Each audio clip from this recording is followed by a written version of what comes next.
All right, here we go. And we are live. Oh my gosh. It's been too long.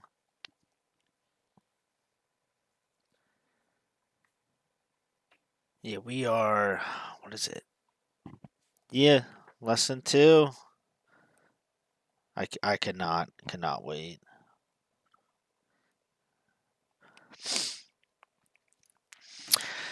Honestly, I'm excited for the new hero, but I just want to see that pirate nerf. That's all I want to see. I want to see the nerf hammer come down on pirate.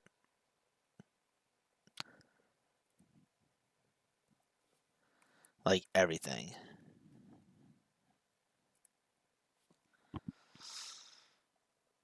All right.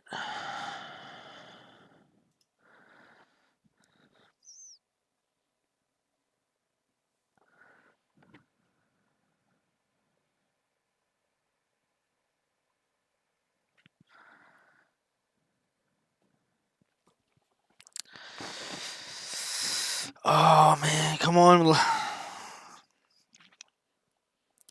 I'm so excited. But yeah, the new hero. There was speculation saying it could be, Egyptian, but with the Outlanders, I have no idea. No idea what the new hero. They kept this year quiet because I think Pirate got leaked. Uh, Maybe it was, I don't know, a blurred out image, but she got leaked a while ago. And I think we knew coming into Pirates season, Frozen Shores, that we knew it was gonna be a pirate. Pirate and a gun.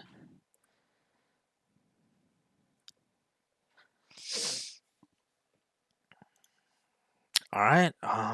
It is 11:50.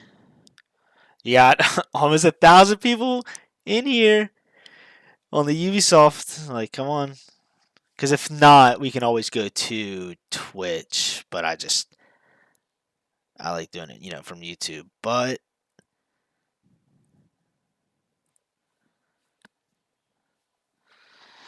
we'll see. Because I'll give it a less than a minute. Because it could be, Oh, that is loud. Yeah, we're just gonna mute that. Curse of the Scarab? What? That looks cool. But now we got 10 minutes, fellas. So that is fine. Dang, yeah, because we didn't even know what the season was called. But that is pretty cool, I guess. Yeah, like could be like Egyptian. That would be sick.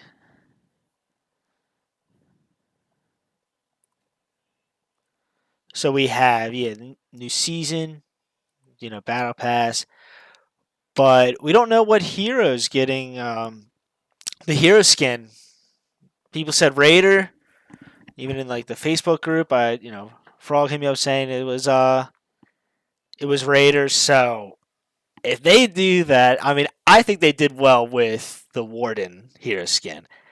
Warden is in a difficult spot right now, so I didn't want to, I didn't want to get it because I think he's going to be in the testing ground. So we'll see.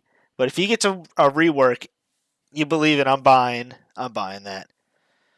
They actually reworking Kensei. Yeah, so in the testing grounds, it was Kensei, but like the enemy, it could be anyone, but they chose Warden. So yeah, I hope so. And maybe we'll even get a preview. Can't wait to see what the new hero is about. Same here, man. I don't know, with Pirate, it was just very underwhelming. Or overwhelming. What am I talking about? It is just, I don't know. With Pirate, it's in a bad state. All it would take would be a nerf, which they're going to. They have to. There's no way they don't. But yeah, the new hero. So what do you guys think? What do you think hero's gonna be? Yeah, the new hero, the testing grounds, and then I want Raider. I want Raider to have that hero skin. It would look. I'll drop. I think it's like $10. So it's gonna be a lot. And then this is next Thursday. Yeah, I think it comes out the 16th. Bro, when my Lawbringer get him some soft feints, dude. That's the only thing. I think with testing grounds, they need to do what they did last time, and it was like seven. It was like 7 or 8 heroes. They reworked 2 heroes. I forget which season it was.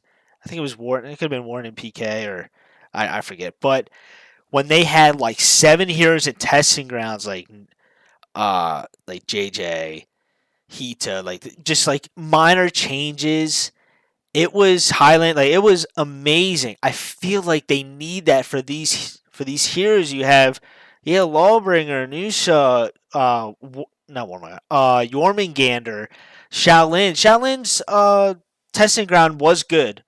He was in the most recent one with Conqueror, so we'll see if Conqueror's rework comes out. Um, but yeah, Shaolin's was actually very nice. I liked Shaolin's. But all these heroes are getting reworks, and then they're leaving, just other heroes out, especially Lawbringer. That needs to be like front and center. He just needs just a little bit of adjustments. He's very good once you get into his mix up. 4 parry options, like it's crazy. But he just needs a light, or he needs stuff.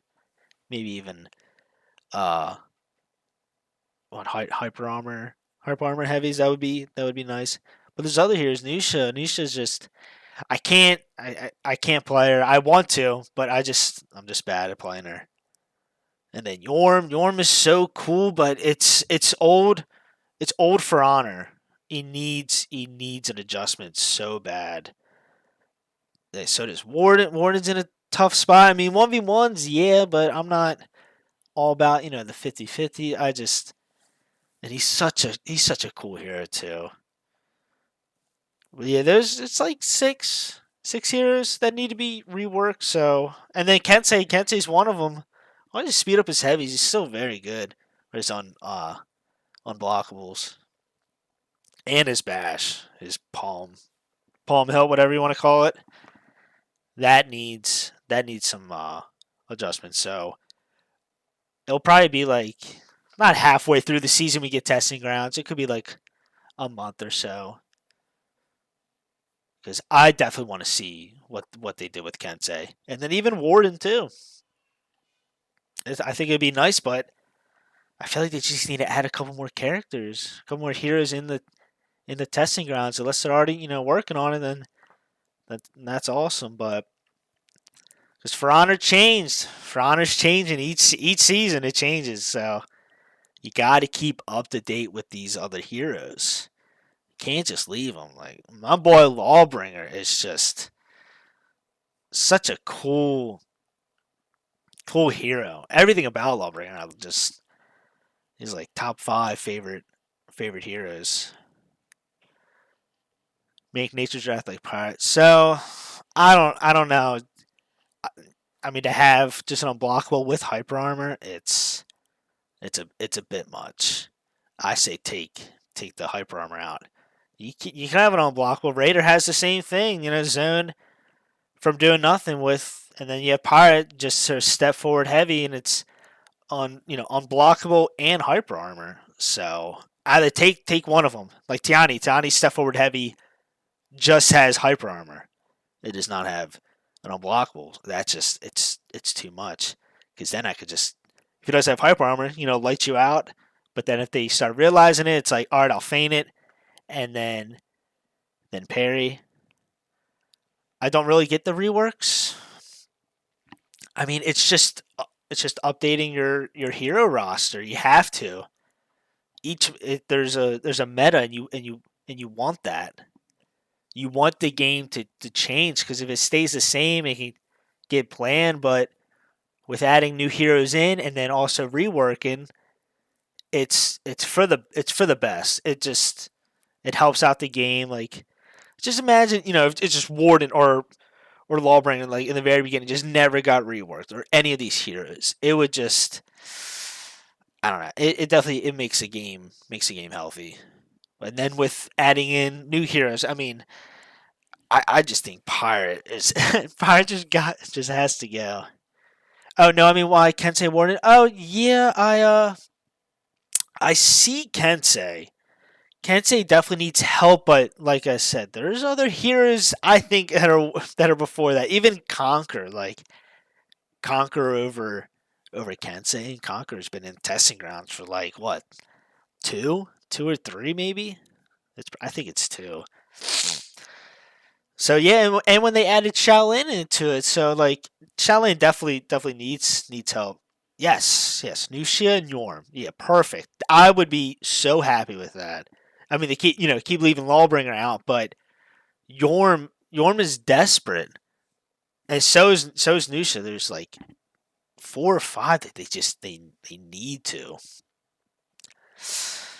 But yeah, it's tough if they're only doing 2 testing ground. Then I'll take it. I mean, I want that like 7 or 8 hero. All right, guys, here we go. We're less than 40 seconds out.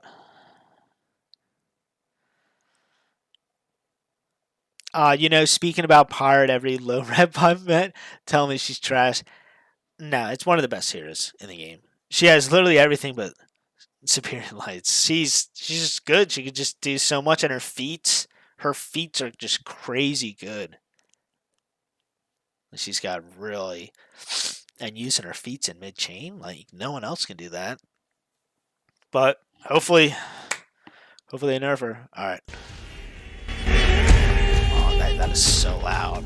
We'll see how it is. They'll turn down the music. Also, Keith, yes, sir. Yes, I definitely will. I was just waiting. Here we go.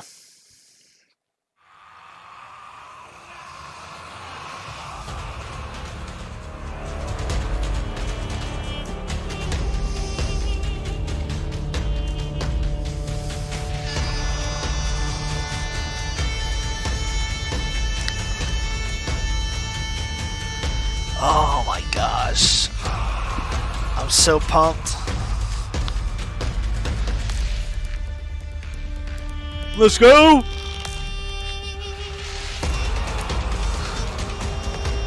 Some good tunes.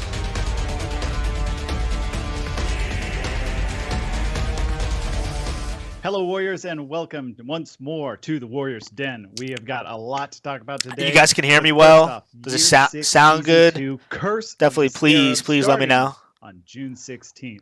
Chat's got to be going crazy right now. I'm going crazy internally. I got to be professional right now. We're doing a show, so I got to maintain the composure, but whew. Oh, it's going to be awesome. I'm so ready for it. But before we get into all of the details, we've got some things dropping on Twitch for you. Josh, do you want to tell us what the Twitch is dropping? I will tell the people what the Twitch is dropping, or we're dropping via Twitch. But yes, thank you so much. Accounts are linked before all drops are dropped. So this is what you can be expecting today. So for every 30 minutes of accumulated viewing time, you will receive 1 scavenger crate and Raider Hero skin. Let's go. 100,000. Let's go. And if you've been it's confirmed. We've been doing hero skins. Last season we did one for Warden, the Lord Ramiel. This time we are doing one for Raider, the Bolthorn, the Cursed hero skin. It looks utterly amazing. When I saw the key art, I was just like, that's a beefy boy. Like that's actually not bad. So it's Raider. It's a beefy boy. Can't really hear. Sorry, man. I think so I got it up pretty high. Twitch notifications. All right, we got a lot of details coming up for you today on Year 6 Season 2. But first, we're really excited to announce that we've been working really hard on a Year 1 to Year 5 lore video with Era DeLupi, who those of you in the lore community may know very well, as well as the artist Menacide, who you hopefully have seen as well. They do a lot of For Honor fan art and whatnot, and very talented. And we really wanted to make this as kind of a catch up, or like the story so far like previously on For Honor, so that those of you who maybe don't pay a lot of attention to the lore or have been in and out of the game can just get caught up in like in one go. So we worked with Estrella's voice actress on this. She did an amazing job. It was awesome to work with her. And we want to give you guys a little taste of that right now, but stick around after the Warriors Den because we're going to show you the whole video. So here's just like the first little snippet of it, and then we'll get into Year 6 Season 2 details. Check it out. Acolytes of Horkos!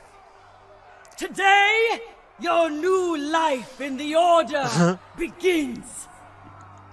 But before you are sent on your path, let me remind you of our shared history and of why we fight. That's pretty cool. It all began over 1,000 years ago.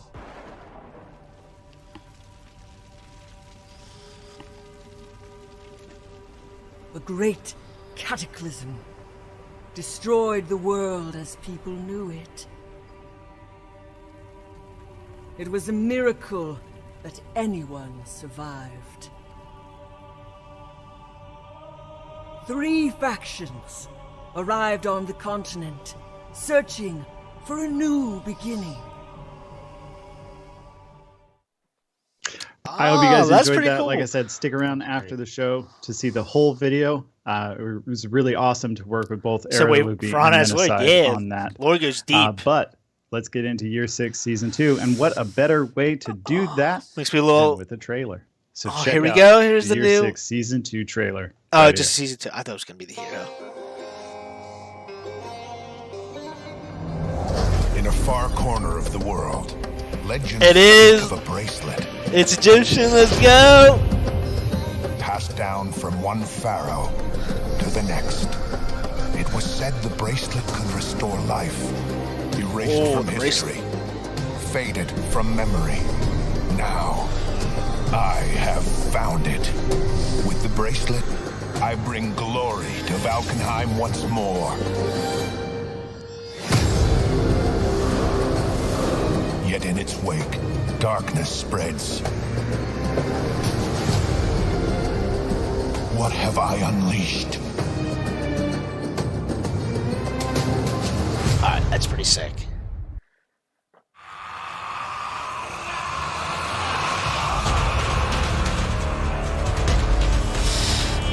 Yeah, I have a feeling we're not going to see the new hero. And they're going to release it mid-season. Warriors, the curse of the Scarab is here. It is upon us. Plagues, locusts, frogs. There are Egyptian Outlander, yeah. You'll see. Yes, welcome to Year 6 Season 2. There is a ton that we want to talk about this season, a lot to get through, and to talk about it, we have a wonderful panel of awesome people from the For Honor team. First up, we have Stefan, as you all know, Ian, as you also know, but we have a new member of the Warriors Den today. Anastasia is joining us for the first time. Anastasia, welcome. How are you doing? I'm good. Thank you. Thank you for having me here. I'm really happy. Super excited to have you. Very excited for you to talk about what you're here for.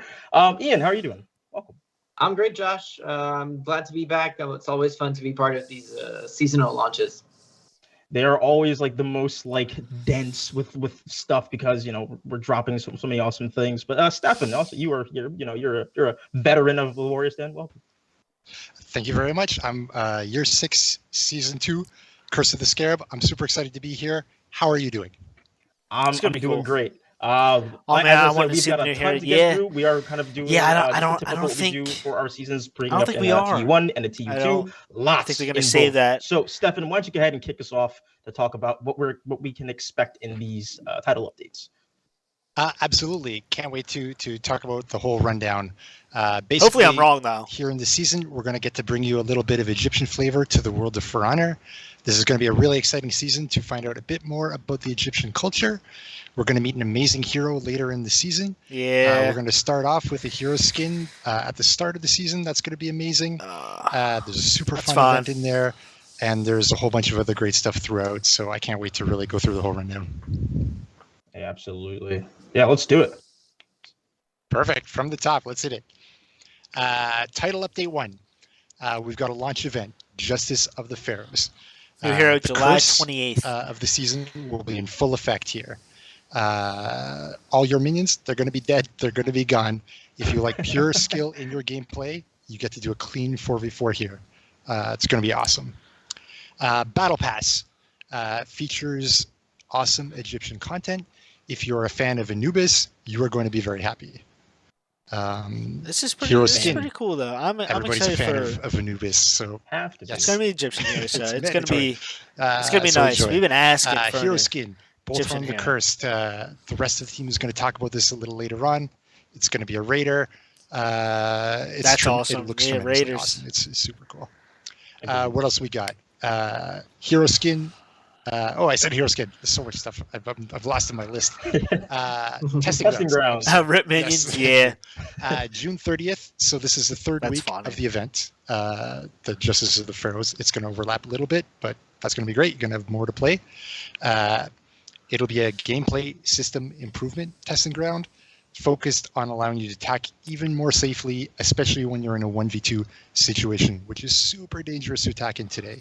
The game designer is going to tell you a little bit more about that later on, and it's going to be awesome. The hints. Oh, yeah. The hints. But you're going to get all the details later in the show, so don't worry.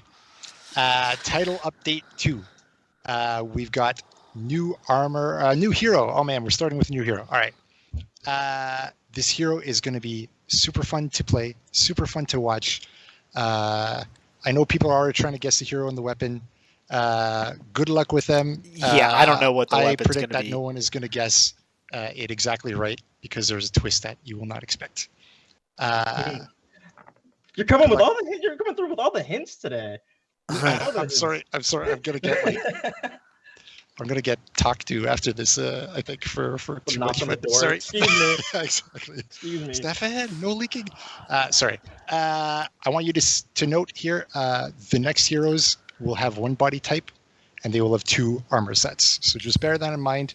But I think once you get to play this hero, you're going to be happy no matter what. So, One body type. Okay. No sweat. More on So this yeah, hero, general lock. That's fine. as we get closer Broken here. to We'll see. title He update 2. said it's fun. Other than that, armor variations, these are coming into you too. They're going to be sick. We've got the Covenant Games Horde Code Masquerade. This is a recurring event, and it's going to be back and awesome.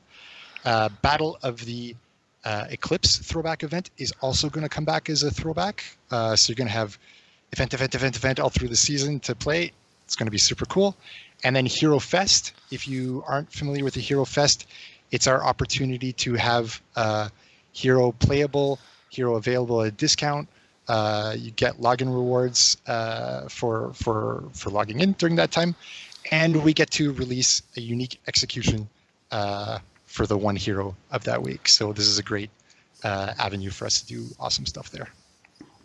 Yeah, I love the Hero Fest. Yeah, it's going to be, as you said, we have quite nice. A few planned, and they're awesome. I definitely want so to see the Raiders skin. But let's talk about Curse of the Scarab. So, we are that. kind of taking a lot of inspiration from Egyptian culture and lore, and we're bringing that into Heathmoor. So we're bringing that stuff to where our heroes reside. So let's talk about that. What was the inspiration behind bringing Egypt to Heathmoor? So thank you for the question. The great kind of aspect of the Outlanders to us on the team is that it really allows us to explore different cultures from the whole world.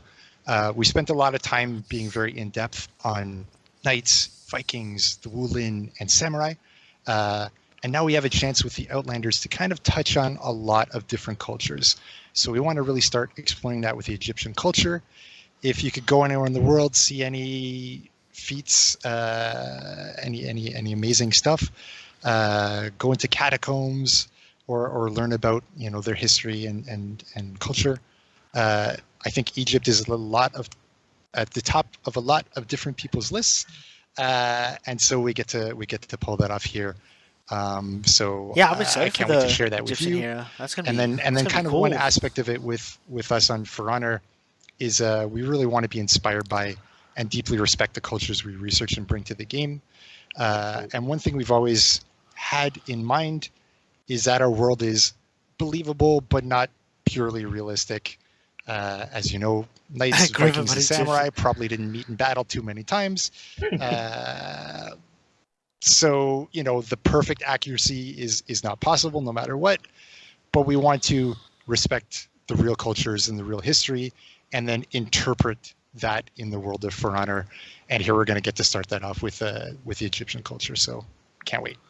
Yeah, and everything that I have seen and that we're going to see throughout the show, absolutely brilliant. But let's kind of dive into the narrative aspect of Curse of the Scarab. And talk about how the Egyptian hero both on the Curse plays into that. So, Ian, why don't you go ahead and walk us through the narrative aspect of the season? Yeah, for sure. Let's talk narrative. As Stefan just mentioned, Year 6 Season 2 introduces our next hero skin.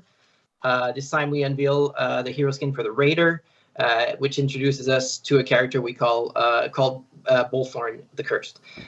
Who is Bolthorn? Who is that guy?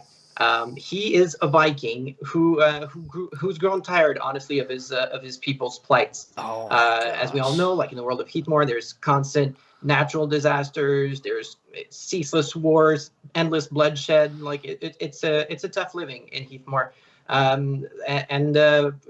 Bolthorn feels like his people need a win. And to do that, well, he ventures outside of Heathmore, outside of like known territories, and he goes further than anyone's ever gone before, in search of something that hopefully will help his people thrive.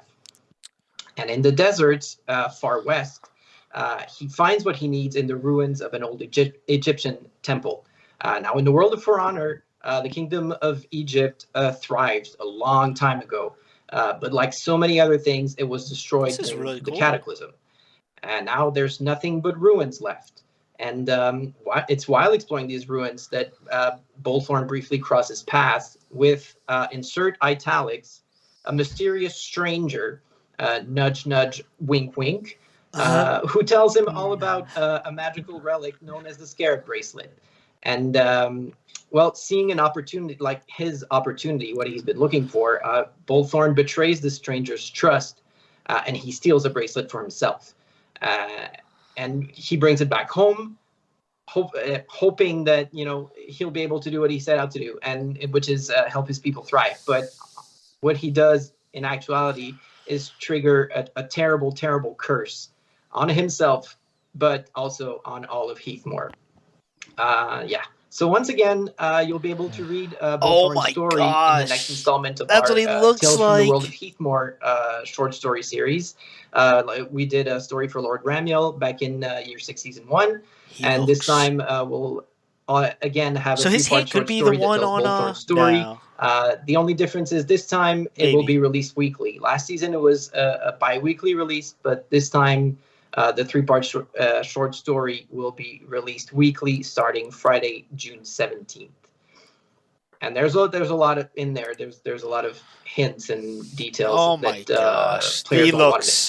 Raider looks amazing. That's awesome. See, look, his backstory. So cool, but tisk, so selfish. You take the thing that you found, and now look what you've done. You've cursed us all. Instantly getting they say the road to hell is paved with good intentions. True that. But let's continue talking about Bolthorn the Curse, and welcome Anastasia again, who is joining us for the first time today. Let's go. What's going on? About the kind of artistic direction of Bolthorn. Obviously he has this bracelet. Oh, look at it! And this is reflected on himself. So Anastasia, why don't you go ahead and talk to us about the inspiration behind this? Oh, yep, sure. As you just heard from Ian, Bolthorn stole this wonderful, beautiful Scarab bracelet to bring the glory back to Heathmore. But instead of that, he brought down a curse on himself and on his lands. So, stolen bracelet is locked very tight on his left wrist, and we can see how the curse is spreading, slowly corrupting not only his body but also his soul. You can see the beautiful moving patterns that lives on his skin. For the skin, we used desaturated colors to emphasize the current condition It's almost undead, and it's a mix of dry dark rock and the mummified skin. So the background story of Bullthorn is that he was once captured as a prisoner, and not long ago he escaped captivity. And as you can see, he still have the cuff on his neck and on his wrist, and also he have this ancient chains that he carries on his belt. Our amazing team worked really hard on this character, and amazing. I'm super happy to present this character finally. Oh yeah, man. He looks so cool, and I say this a lot, but like just the details that the team I can't wait to edit all this and post it. I want to like that. I want to get this out. Super Raider's skin looks insane. My perspective, kind of seeing everybody work. Oh yeah, I knew they were going to do well with it. Round of applause to the team. I don't know it looks okay. Amazing. Round of applause to the team. It looked absolutely brilliant. And Anastasia, thank you so much for coming on to talk about that. But Anastasia, you are actually going to be staying on, and we are going to be saying goodbye to Stefan and Ian. So, fellas, thank you so much for coming on to talk about Year 6 Season 2. We've covered a lot of stuff so far, but we got more to go through. Thank you very much. Enjoy the rest of the show. That was... Let's keep the Curse of the Scarab train rolling by introducing Julien, along with Anastasia and myself. Julien, welcome to the den, my man. How you doing? Hey, what's up, Josh? I'm doing well. How are you? Doing well. And of course, as I mentioned, Anastasia is joining us from the previous portion of this segment. But let's go ahead and continue on with you and talk about the mood board and the artistic direction and inspiration for this season for Curse of the Scarab. So talk us through Josh is like, yeah, kind of looking at it's not me, I promise. But yeah, previously it was so, Tommy, what's going on, man? The year of Relic. And as you remember, the main theme of our first season of the year was Golden Age. And it was very classic fantasy with elves and wyverns, etc., etc. So in the season 2, players will experience a slightly different type of fantasy. It's Egyptian fantasy. Here we highlighted 3 main themes. It's curse, adventures, and Egyptian. Visually, Egyptian culture is very beautiful and very appealing. And in this season, we had a great opportunity to use all these beautiful saturated colors, unique patterns, and engravings. As for the overall mood, we wanted to bring to this season the heat and dryness of the desert, which is completely different from the previous season.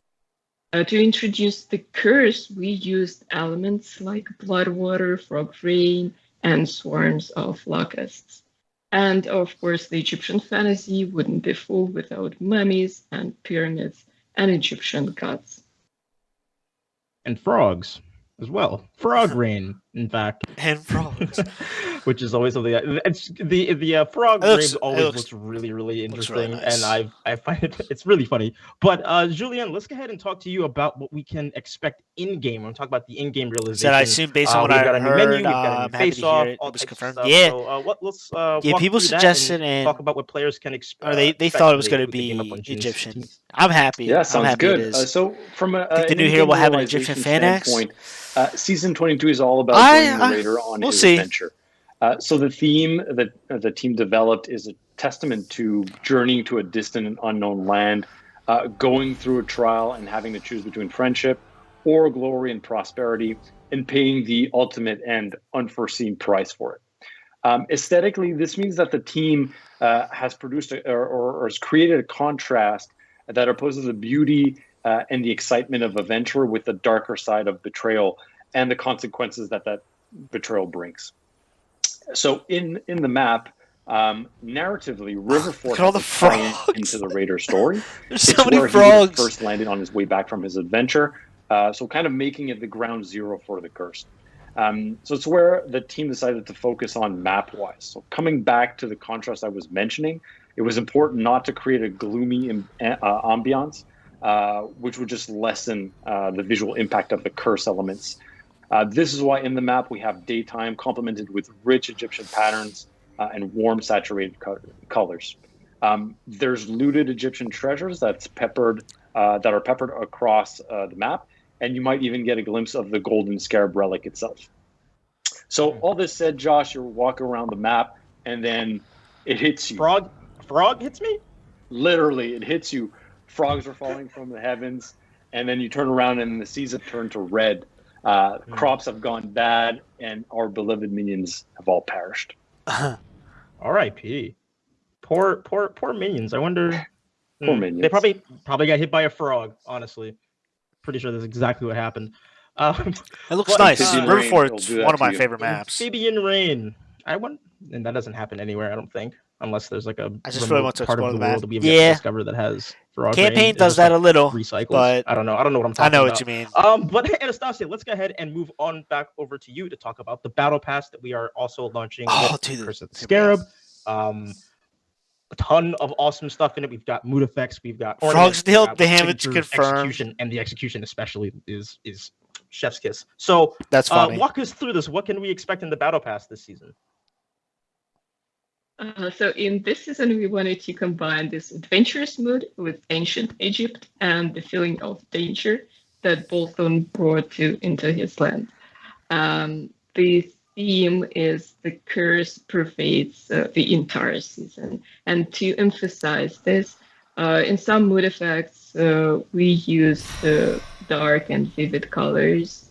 Oh, wow. Glowing patterns and swarms of locusts that are like flying around, and the elements like cursed souls, dust, and sand that swirls around the character are also used in this season to emphasize this cursed theme that we wanted to bring. Also, you see this beautiful Egyptian head replacement, the Anubis that inspires them. So for the battle outfit design, we used this beautiful saturated and vivid colors and patterns, Egyptian elements like mythological creatures of the Egypt and Egyptian It looks gods. nice. I like the colors. And for ornaments, when we were creating it, we were inspired by traditional Egyptian jewelry. There were used materials like gold, stones, and glazed ceramic, which looks pretty awesome. I like anything that's Anubis inspired, but this is this execution I was talking about. This is brilliant. I love this is the best part. So basically, you are stealing the soul of your defeated enemy and keeping it in the small box. He's gonna keep it for yourself. It's mine now. I'll take that. Wow. That's funny. But this the signature here is probably probably one of my favorite ones, just because again, Egyptian lore, busting out a sarcophagus. That's pretty nice. Is kind of like a little symbolic thing, so it looks really cool to have this in the game. You gotta get the battle pass. Yeah, agree. And for the weapon design, it also was inspired by ancient Egyptian weapons and jewelries. And to make it different from the previous weapons from the previous seasons, we used like very unique patterns and cravings and elements. And in this season, our players will get a lot of beautifully ornated weapons with lots of Egyptian elements like scarabs, mummies, and Egyptian gods. Yeah, and this is all what I can share with you for now. That was nice. No, battle this pass is sick. Awesome. I just want to get the finisher and the battle battle pass. Yeah, get a chance. It looks really good. Battle pass because again, the Egyptian. I was gonna say it like Assassin's Creed Origins, my favorite like Assassin's Creed game because of the the Egyptian lore. So like, it's fun to have that in For Honor as well. But Julien, Anastasia, thank you so much for coming on the show to talk about Year 6 Season 2. Julien, you are actually sticking around, but I also want to say thank you to Stefan and Ian, who joined us earlier on in the segment to talk about Curse of the Scarab. But we are going to roll the Battle Pass weapons video right now, so you can check them out and see the Battle what Pass you can expect in the Battle Pass. But don't go anywhere because Julien and I are going to be going over the seasonal event, Justice of the Pharaohs. So we'll be right back.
there. All right, that was.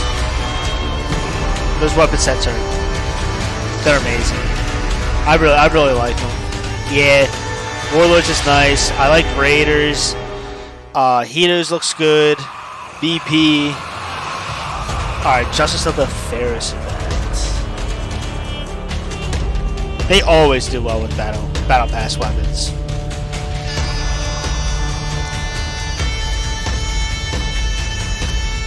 Warriors, welcome back to the Den. We are here to talk about the seasonal event that's launching with Curse of the Scarab, Justice of the Pharaohs, and who better to talk about it with us than Julien. So welcome back to the Den. How are you doing? Hey, thanks for having me, Josh. I'm doing well. How are you? I'm doing pretty good, actually. So the seasonal event will go from June 16th all the way through July 7th. So that is a 3-week period that you will have time to play the event, to earn your rewards in the free event pass, which we will cover later on in the segment. But to start off, Julien, let's go ahead and set the stage for this seasonal event. What is it? What are we doing? Yeah, absolutely. So for the seasonal event, we're going to have a new game mode variation of Dominion with 3 capture points. So the lane and the minions have been replaced by a regular capture point, but otherwise the standard Dominion rules stand. Since Dominion is a greatly appreciated game mode by the community, the team wanted to give it a little twist and turn up a notch, essentially. So the idea is to create a bare bone, slightly more competitive version of Dominion. And transforming the lane into a capture point is really going to shift the dynamic of the game mode. Rotations and control of the capture points will become a lot more important than boosting. And one final thing worth mentioning, Josh, is that without the minions, the gameplay in the central capture point really intensifies. During our play sessions, the team got into some really epic and deadly team fights. So it's going to be an awesome experience. Yeah, I'm just excited for like the mosh pit of bodies in what used to be the mid lane, just battling over that point. I'm gonna put out a request right now. This is like pretty cool. Play the game mode, make an edit, just throw some heavy music over it. If there's just like a bunch, like that would just make me very happy. Oh so my! That's the whole idea. If they end up keeping this, that is the sole reason for this. I mean, don't get me wrong. I like getting the minions, getting your feats quick, but this is nice. In the segment, we are doing a free event pass with. If they made this a separate game mode, I bet you it's gonna do well. Fighting for B, I already go right to B anyways, but that's gonna make B just as important. I don't know if you'll heal. I don't know if you'll heal on B. Maybe it's still like mystery. A and C that you heal, but also keeping in mind the direction presented earlier on by Anastasia. Very interesting. So the aesthetics of the season I wasn't expecting event pass is going to be inspired by rich Egyptian culture. So gods, they're trying. creatures, they could have done this in testing grounds. Unique Egyptian patterns. They could have tried that, colors, but and of course sacred elements. No, like I'm the glad. Scarab, I'm glad it's on. So to start it's on off, we have too. The so mood effect. What you're seeing on screen essentially is represents souls that are trapped and moving around the Shaolin, and this is reminiscent of the Raider's curse and how it has corrupted his own soul. Next up, we've got the battle outfit, and the battle outfit is really putting forward the seasonal colors and patterns. So lots of details, warm tones and textures. This is almost luxurious, so it's really beautiful, and great job to the team for their amazing work on this. Really cool content. Absolutely. We've got the ornament, of course. With the ornament, you can see that it's essentially covered in gold. You can rarely go wrong with gold. Even less so, Josh, when you've got Cobras involved. So we're definitely got a cool ornament here, and on top, the top portion, you can see like the skull portion. That's to symbolize once again the consequences of the curse, and we've also added patterns that are really popular when depicting a pharaoh. So it's an elegant piece, and it's really something to add to your outfit. Yeah, I do love gold and I do love Cobras. Yeah, thank you. This season's who nice. doesn't? I probably say that about every season, but I'm very excited for this new season, especially for the Raider. Finally, what you're seeing on screen, we've got some weapons. The weapons, again, we're really honing down on the vibrant colors, and we got some really nice detailing. Namely, on this blade right now, what you're seeing is you got a scarab that's near the guard. So really cool, fine details. For Nusha, Nusha's really happy to be showing her weapons right now. On her blade, she's got some hieroglyphs that are engraved on the blade. So all in all, super nice detailing going on. Yeah, this is. Yeah, as someone who doesn't design games or do that type of stuff, it's really impressive just seeing like the little small intricate details that are put in to make hope something so. feel real and alive and tangible. Like that for me, that's I just don't want the cool. here to be as hats off to the team. Pirate. I don't even want to know how long that took. Playing against 2 or 3 pirates. Once again, like congrats to the entire team. Like there's amazing work that went into this, and I think the end result is going to be really cool. Hope they adjust it. Enjoy. Or they say something. I fully agree. So just to kind of like wrap up and just clarify just more details. If you're just joining us, we are doing a seasonal event called Justice of the Pharaohs. But yeah, season event Justice of the Pharaohs. That is no minions. Fight over B. Rewards. That's going to be amazing. I'm definitely going to be playing that a lot for you guys. And it's 3 weeks. Event, but 3 weeks of that. You'll get feedback from it. Do it. Watch the end up. Julian, thank you. I don't know. Maybe not ranked, but we'll see. Seasonal event. It's definitely going to be nice. We're going to roll our free event. I just want Carousel. And then we'll be bring back Carousel or the Fire Carousel. That was. I know you're all excited about. That's my favorite event. We'll be right back. And I always said you could have kept that. Oh.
Yeah, these look really nice. I'm happy. When does this drop? It drops next week. I think it's June. June 16th. So yeah, this is the seasonal event.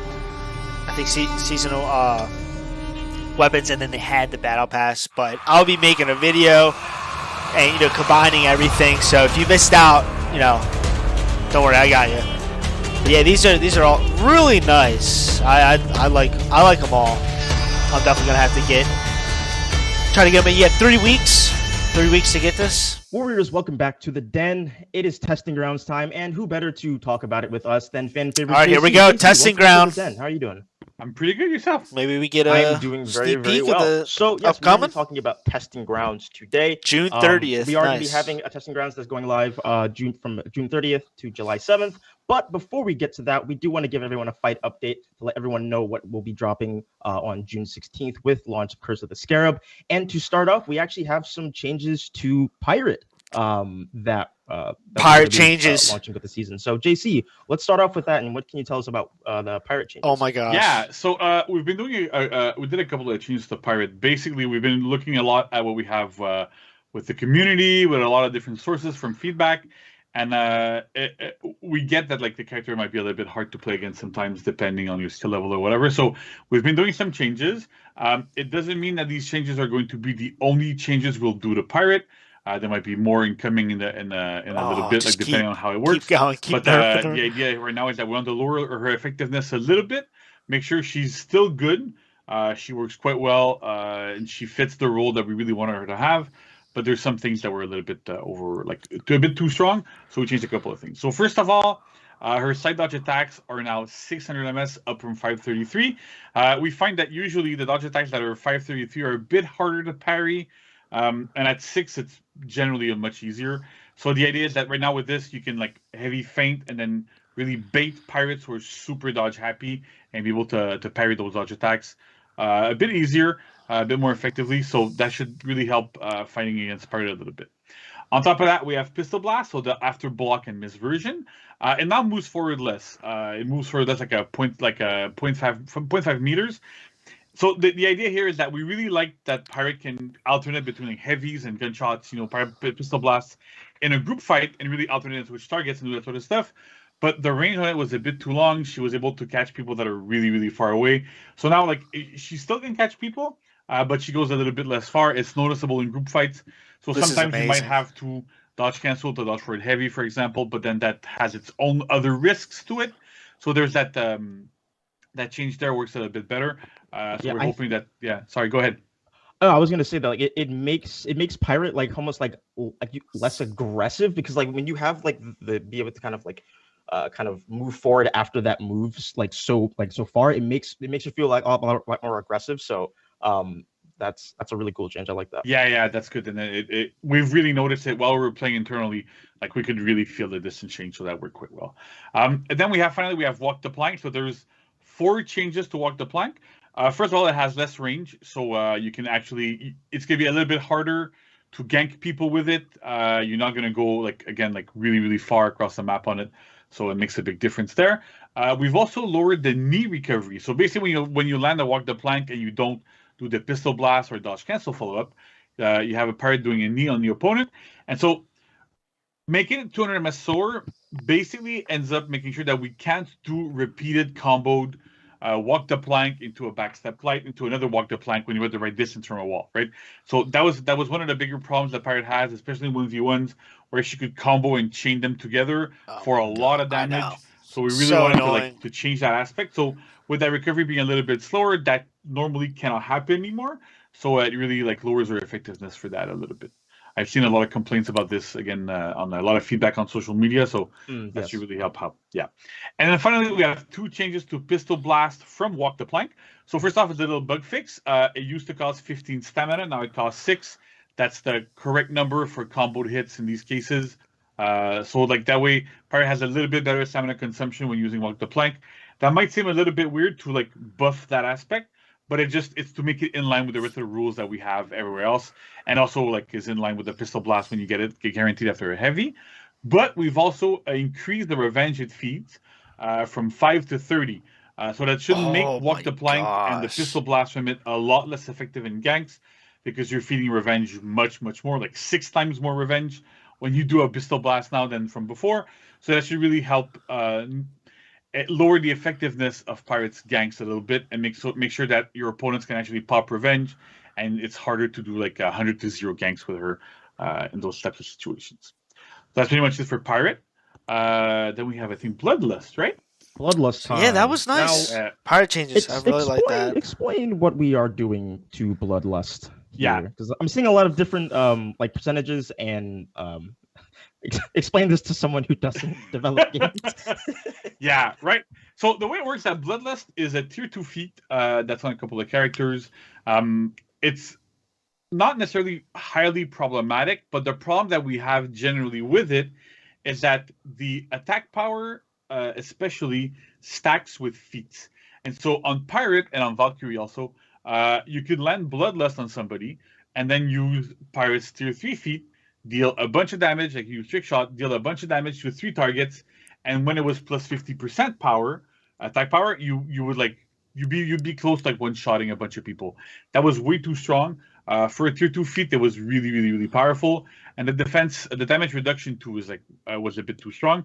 So what we've decided to do is we're lowering the bonus you get from Bloodlust. So Bloodlust triggers when you kill an opponent, whether it's like with an execution or whatever, and it gives you those bonuses for 10 seconds. But we've changed the percentage from 50% for both attack power and damage reduction to 20%. So you still have an impact. They're still good. You still do feel the change, but it's not as strong as it used to be. But to compensate, we've also lowered the cooldown. So normally, whenever you killed somebody, it couldn't re-trigger for 30 seconds.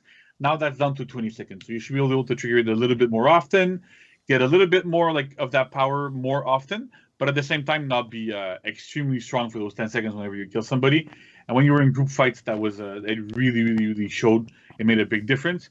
So with this, it's still useful, but it's more in line with other tier 2 feats. Kind of just like better in short bursts and stuff like that. Instead of just exactly. They had to change Bloodlust. So now we're going to have Conqueror and Shaolin revamps. Ooh. Now, I believe we're actually doing a video for this that you recorded, JC, right? Yeah, so I recorded with those videos with Francis, who some of you might be familiar with on a Warriors End. So a really big thanks to him. And Max, I guess you can share the videos now. We'll be back. Awesome. Hello, everybody. Welcome to the Conqueror and Shaolin showcases. So we're going to start with Conqueror first to show you what has changed from the live version to the testing ground, or from the testing ground version and the live versions to this new version that we're going to be shipping in this new season. So first we have the full block stance. So Conqueror is really known for his full block stance. Very, very useful move. Here we go. He has a lot of things he can do out of it, but the issue that we have on live right now is that it's a little bit too strong. There's a bit of different things, so we're trying to buff it in a way that makes sense. So the first thing that you can do with Conqueror right now, which is really interesting, is that you can cancel the recovery of any attack. So I can throw out a light, go into superior block, I can throw a heavy, go into full block stance, I can do a side dodge bash into a superior block. You can cancel basically any single one of your attacks into full block. Very well, so that really helps you catch dodge attacks, helps you react to some people, so that should be really, really interesting. The other thing that's kind of interesting is that before, when you used to block attacks in full block stance, you would get your own stamina drained. So right now I can go into full block, and then, see, I'm blocking attacks, and no stamina drain whatsoever. So that should really, really help Conqueror be more defensive in a lot of situations without sacrificing all of his stamina. Next up, we have 2 new moves. Well, one new and one a little bit new, but rearranged. So we have Flail Uppercut. So Flail Uppercut is now performed whenever you do a shield bash. So you can do shield bash with heavy like this. You can do it out of a side dodge, no problem. You can also do it when you superior block somebody. So let's go to selection there. Or you can do from a top attack as well. I'm going to superior block while I dodge. Like this, right? So this attack deals quite a bit of damage, but the beautiful thing is that it's on heavy input and it can execute. So when you're in a 1v1 situation, you want to use it when you superior block people or you hit them with a shield bash to be able to really deal a little bit more damage and execute at the same time, which is one of the top requests we've had from the testing grounds. People really wanted to have that to be able to execute. At the same time, we also have Scottish Collection that we had in the previous testing grounds, which is whenever you superior block an attack, and you press light, you go into this full 360 zone that's unblockable. hits everybody around you, has really good trajectories. So you can do it off of any superior block, so off of full block or off of this as well. And the other change that we've done is that you can also do it after any shield bash as well. So the reasoning here is that we wanted the Conqueror to be able to have options for both 1v1 and like group fights when you're outnumbered, so that you can actually start to use your shield bashes and use a bit more of your kit depending on the situation and not be locked, right? So it's always more choice. We want to have a lot more choice for Conqueror to be able to get into those really, really cool, interesting moments and give the hero a lot more strength. We also have the zone attack. So the zone attack has changed a little bit from live. You used to be able to hold it. It had superior block while you were doing it. It was a bit too strong. One of the bigger problems was that if you were facing somebody that would throw an attack, you could zone attack. And if they let the attack go, you would superior block it. If they feinted it and tried to do like a light or a guard break, you would interrupt them with your zone attack. So the only actual solution to it was you always had to do heavy feint parry all the time on it. So we wanted to get rid of that a little bit. So now like a zone attack is just you hit it once, now I'm holding the buttons and it doesn't loop. But in exchange, it deals a bit more damage. So it does 15. And it can also now chain, right? So you can do this into that and you can keep going. So that's super interesting. It initiates chains. You can go into your shield bash and chains, whatever you want to do. So you can actually use it a little bit more offensively now. Speaking of chain bash, so the bash that the shield bash that Conqueror has in chains now is still 800 milliseconds, but the beauty of it is you can now feint it. So you can go into heavy feint bash. So a lot of the complaints that we had, a lot of the feedback that we got from the testing grounds is that that's gonna Conqueror be tough. didn't have enough pressure and offense in 1v1 because that shield bash was not really feintable. It was fast, but it was not feintable. You couldn't really do anything with it, and there wasn't really a mix-up around with it. So this time we made it into like a one full complete move, which is a bash that can feint. So you can do whatever you want with it. It's super strong, and the beauty of it too is that it also goes into Scottish Collection, or it also goes into Flail Uppercut as well. So all these things mesh together quite well. So that's super interesting. Another thing to note is that Scottish Collection and Flail Uppercut both chain. They initiate chains, so you can go back into your chains. They don't go into the shield bash because we want to try to avoid having unblockable into unblockable into unblockable for bashes specifically going back to back. So we have that little bit of a limitation. Yeah, but as you'll see, Conqueror's chain offense is also much stronger. So the next thing we want to look at is the chain There's heavies. more? So Conqueror's heavies and chains were a little bit lackluster. They were just infinite, didn't really do much. So now they are always unblockable from every side. Conqueror as an unblockable heavy chain. Now they're all 800 milliseconds. They're really strong. They do 27 damage each. So that by itself should give Conqueror a lot of pressure. You can use those when you're outnumbered to hit people around you. Super, super, super good. So it's very, very interesting there. For the neutral heavies, now the damage has been normalized. So normally, like on the sides now, you do 24, and on top you do 27. Before Conk had slightly lower damage values, so we really normalized those, so the damage is normalized with the rest of the cast, so Conqueror doesn't deal less damage in this case. When you charge the heavy, so the beauty of it now is that you charge for a lot less longer. You normally used to charge for 1000 ms for a full second. Now you only charge for 600, so it charges much faster. But to compensate, the damage on the attack is actually a little bit lower. It's at 28. It used to be above 30, so that was like a little bit too strong. So with that around, like a Conqueror can still charge. It's a lot easier to charge. You get into those mix-up a little bit easier. You can like start to initiate from external if you don't want to do a bash to feed a lot of revenge. So that works really, really well. The other thing that's super interesting too is that Conqueror can now actually feint his heavies. So you can throw a heavy and feint it. It also applies to the heavies and chains. So previously Conk could only really feint his heavies into a superior block, right? You can go to full block stance, you can still do that, but now you can actually do heavy feint guard break and actually do these things. You can do heavy feint into a parry, into whatever you want to do. It works much, much, much better. So that's quite interesting, and it works really, really well. And the last thing I want to point out is that in the last testing grounds, Conqueror we had removed his infinite light chains. We put them back, but we put them back exactly how they were on live, meaning that if you do the same direction, they are still very slow.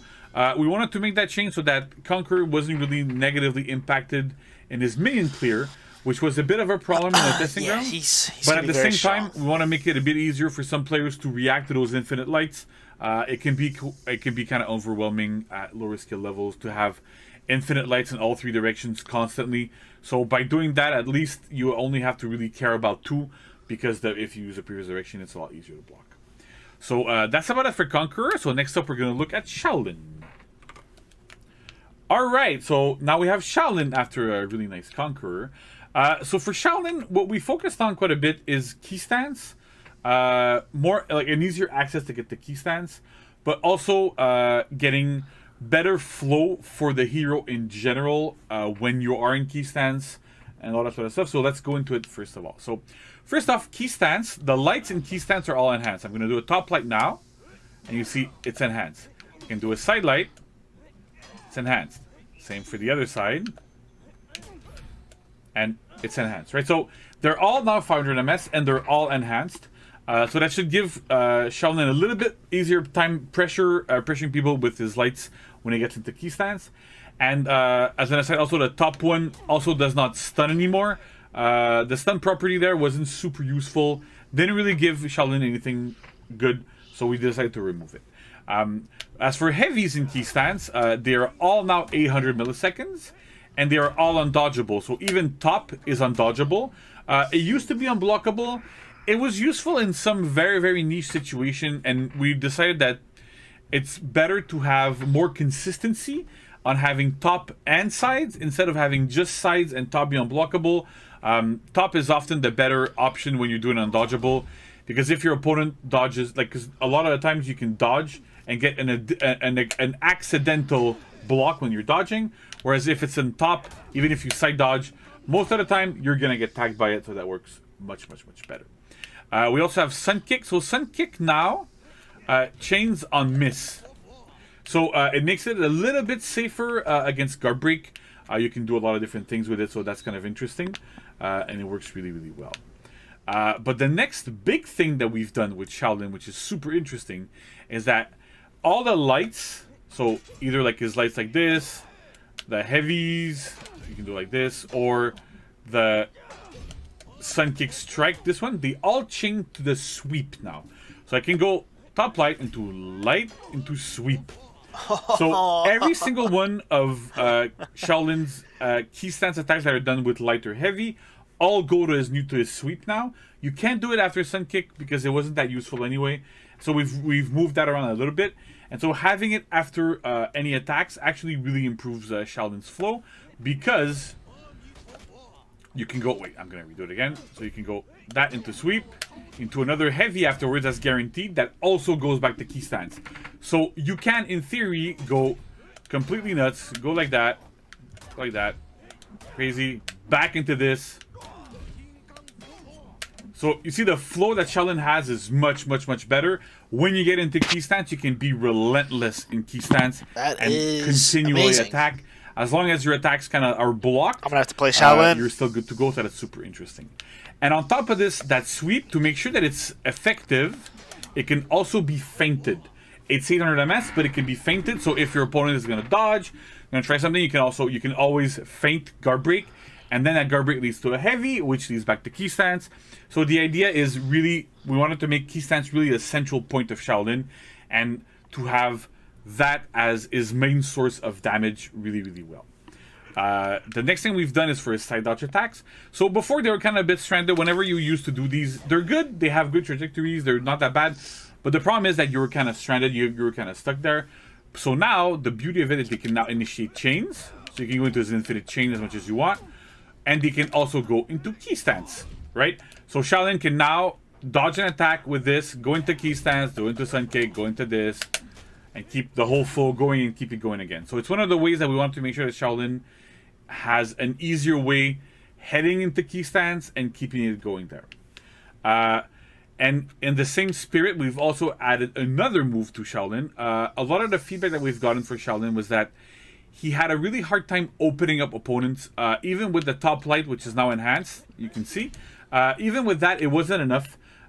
So we've decided to give him this move from dodge forward bash. It's the same kick as he has when he sprints. Just wait, you'll so it's a little bit different, but at the same time, it's good because it goes to your openers like you do in sprint. And there's his opener so you can right go there. Into these types of things, so you can use it to open up opponents. Go into key stance. Again, flow. Do the whole thing, so that works super well. It's super interesting. He's gonna be it's the standard so much type of fast fun. that we have, so it's 500 milliseconds. You do it from 3 to 5 in your front dodge, and it changes to opener, so that's really, really well. As I said before, the top light is not enhanced to in neutral, so that gives Shaolin a little bit more pressure on this one.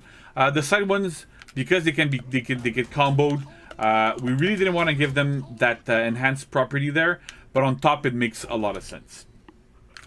The other thing that we have on the side lights as well is that you can now mash the buttons to get him. Like, you can't really see it there, but I'm really, really mashing the light button. It makes the input a lot easier. Before there was like a lot of timing involved there. This is we're moving away a little bit from mechanical skill and timing skill for these types of things. So it makes a lot of sense there. Yes, you can whiff. And we've also adjusted the damage. So before, when you used to do this, the first hit used to do 5, the second used to do 5, and the last used to do 7. So it kind of backloaded the damage of this. But the side effect of this was that we wanted to do it to make sure that players would actually be encouraged to go deeper into those 3 hits. But the side effect was that you used to spend a lot of stamina for very little damage. So we've changed it so that the first hit does 10, the second is 4, and the third is 4. So it's 18 overall, 1 more than we used to have before.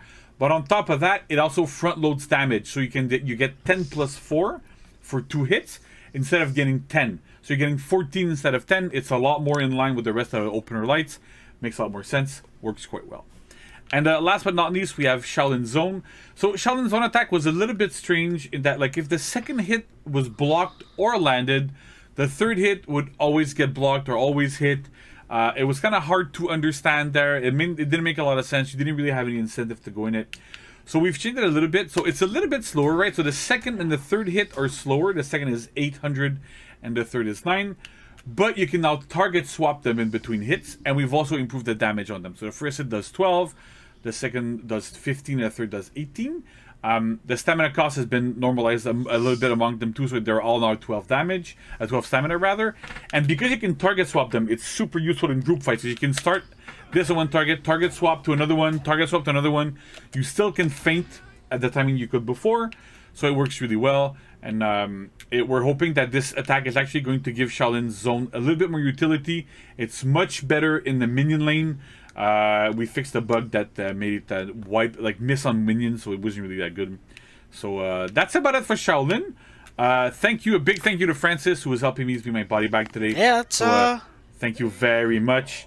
Conquer, I feel like back to Josh, and we'll keep talking about the following testing rounds. Thank you very much.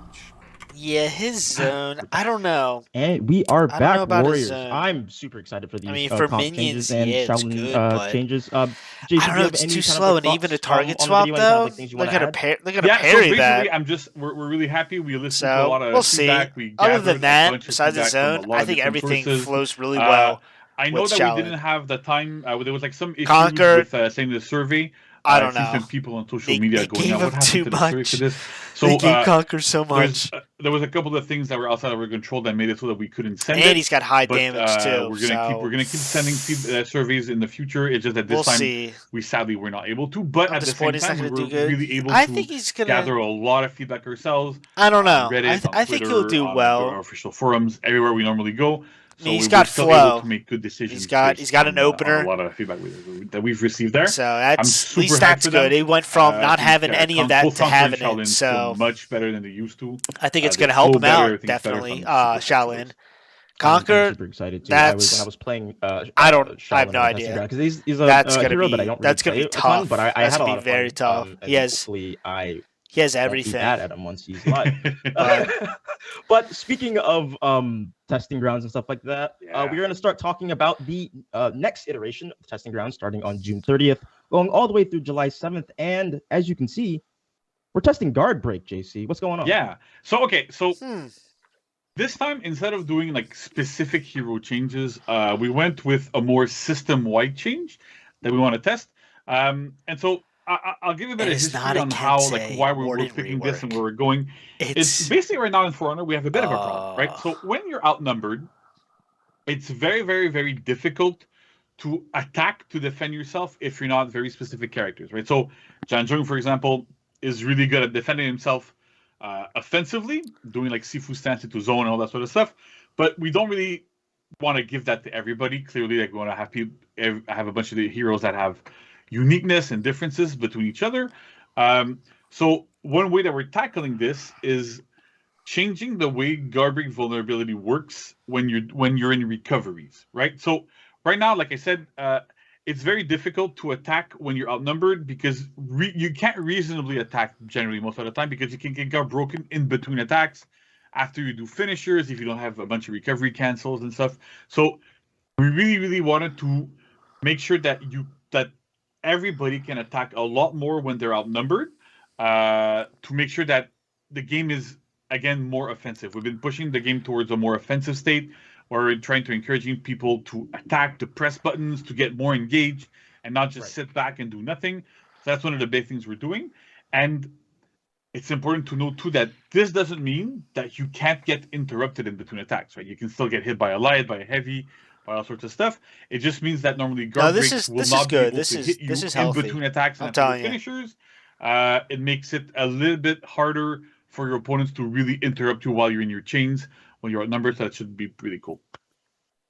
So I'm gonna ask this question. We can cut it if this is a dumb question, but I would imagine that it would also like in terms of ganks, like they would be less punishing, I guess. Like if your guard break stance was, Yeah. So one of the big things that it does is that when you're getting ganked, like it's more like it's harder to get ganked with this because some ganks start with a guard break in between hits, and so one of the more generic ganks that a lot of people have is you see somebody doing an attack, you guard break them in between hits. And then you get a heavy, your ally gets a heavy onto your opponent, and that's already 2 free heavies there super quickly. So with these changes, that guard break will not happen. If you want to throw a heavy in there, you need to time your heavies a lot better. You need to do them way, way earlier. It opens you up to being able to be hit and interrupted by the trajectory that your opponents have.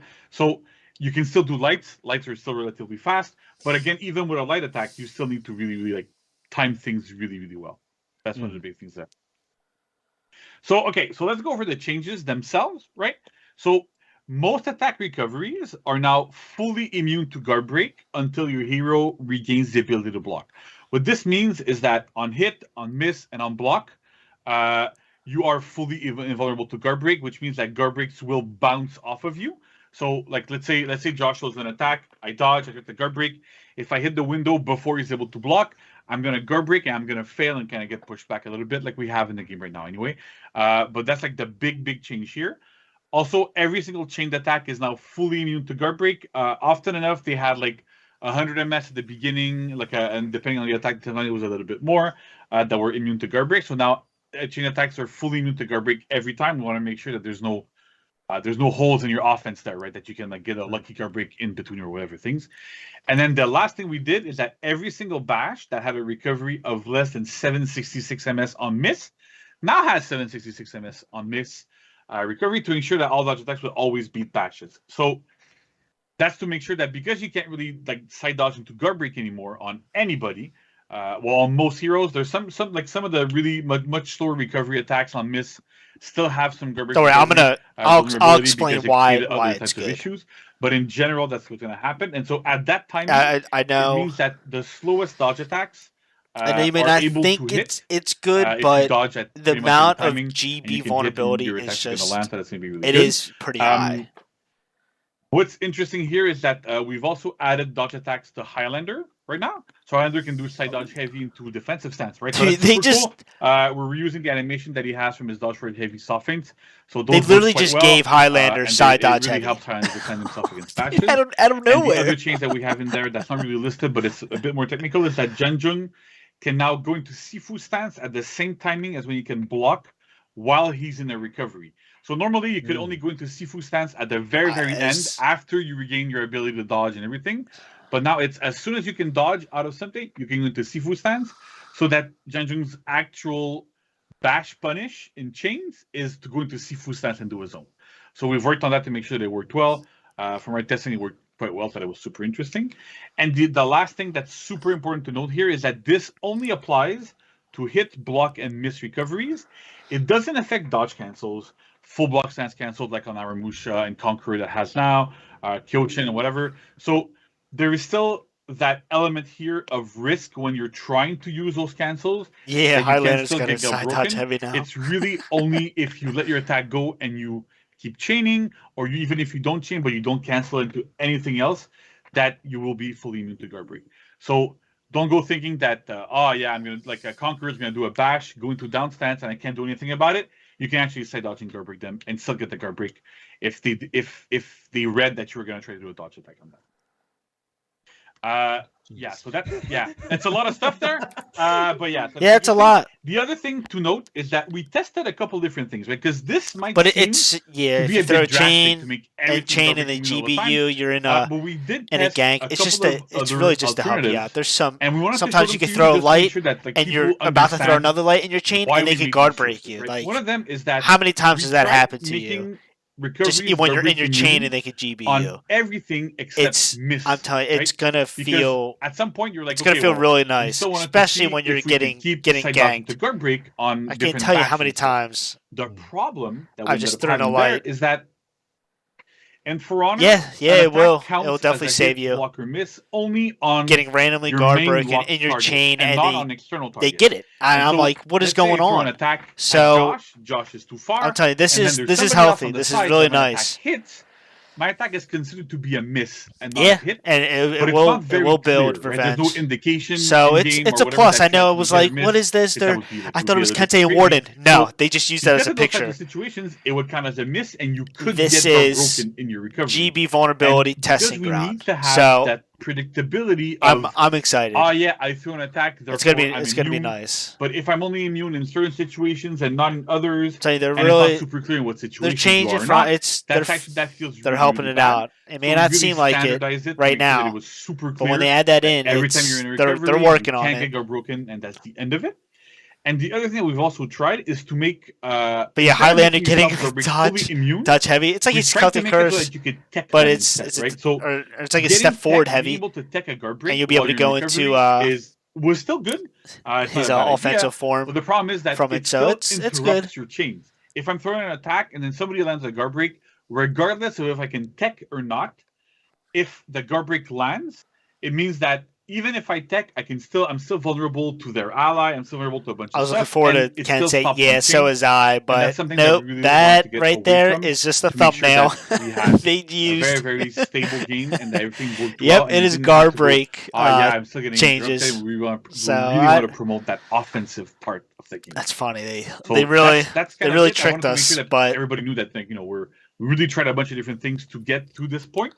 But they're doing a lot this season, guys. But it actually works quite well. They're doing so much this season, so I'm definitely looking this is why the people love you. You come on here with all of your knowledge. Really, it is a solid Warriors Den. We're getting a nice season. Halfway through, then we get the new hero. So or anyone on the fight team comes on, I feel like I'm excited. I'm very excited for for next week because there's a lot June 16th. Into the behind the scenes. Curse of the Scarab. So it's gonna be. Thank you for it's gonna be awesome. That was awesome. Yeah, you're welcome. The hero skin changes. Viewers, the appreciate that as new well. event, it's a big almost like a more competitive Dominion. Minions are gone. Fight for B. That's perfect. Oh my! For 3 weeks too. Battle pass. You have season. Free season pass. I hope everybody else likes it as well. Are they adding an Egyptian theme hero? Yes. This whole theme is Egyptian, but we are getting the new hero. The mid-season title update, which is July 28th. See where we go from there. But so we're really looking forward to how this is going to pan out. Before July 28th, they will have a live stream showing everything. So we have that to look forward. Like 5 weeks. It'll go by fast. Trust me. To see how it seems like a while, but with this and also new season, there's so much. Why we have a testing ground? There's so much. Things out to see what works, see what doesn't. So I'm very excited for this new season. So just to recap, everyone, we are having a testing grounds starting on June 30th. through July 7th. That will go through the guard break changes. Also, we have some changes to like Highlander and all that fun stuff. So definitely get in there. We don't know anything.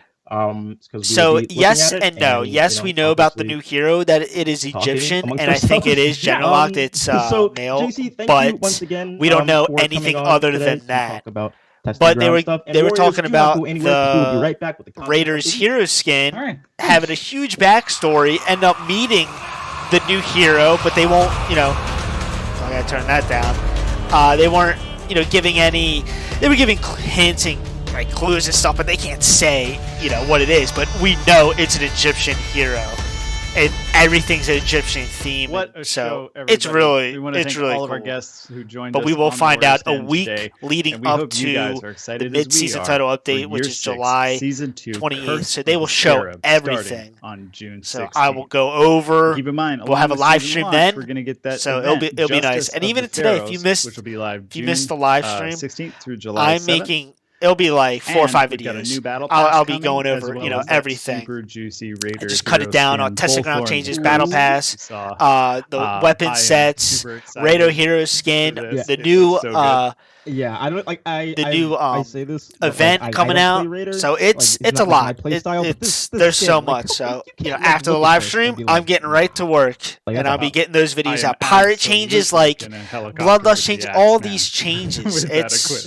It's going to be so It's good. Crazy. And don't forget, we've got a new testing ground starting on June 30th, which will also go through July 7th. And let us not forget, everybody, stick around after the Warriors game today so that we can check out the story. That was a great live stream. Thank you guys, everyone. Thank you for everyone coming out. Yeah, a new event. It is starting next week for the new season. It is going to be the mid, B. There's no minions, so it's literally just capturing the points. So it's almost like a new competitive Dominion without minions. You're just fighting for B, A, and C. Like it's gonna be amazing. And then we have changes. There's so much, but like I said, if you missed anything, I'm gonna be going over, be making videos, and it's. So if you missed it, just be on the lookout. I'll be posting all day. But thank you guys so much for coming out to the live stream. It means a lot, and this season is going to be amazing.